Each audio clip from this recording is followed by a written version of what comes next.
Errant comme un fantôme dans son propre village, Mykola est l'un des 2 derniers habitants de Bogorodichne.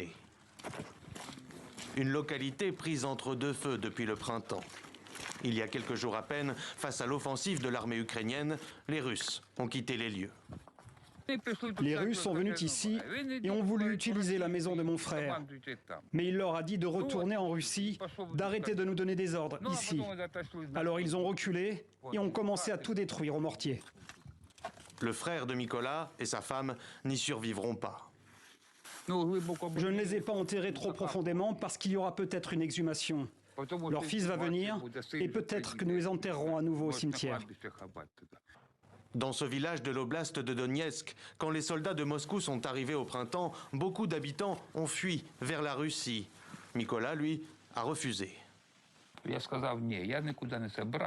Les forces russes nous ont proposé de partir en Russie, mais j'ai refusé. Qui nous attend là-bas? Ils ont pris toutes nos oies. C'est qu'ils ont faim là-bas. Et si je pars, comment vais-je revenir?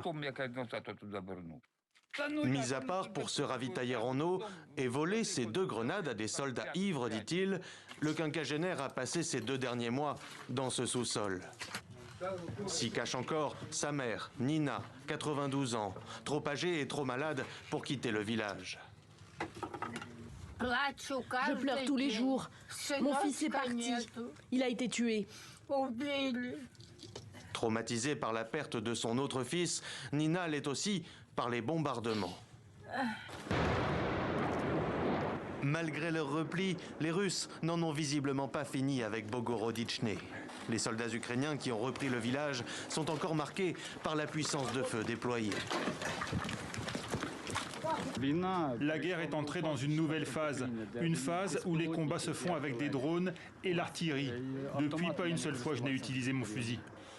Des combats à l'artillerie lourde, dévastateurs pour des villages comme celui-ci, aujourd'hui en ruine, où les rares habitants encore sur place se demandent ce que les Russes peuvent bien encore vouloir détruire.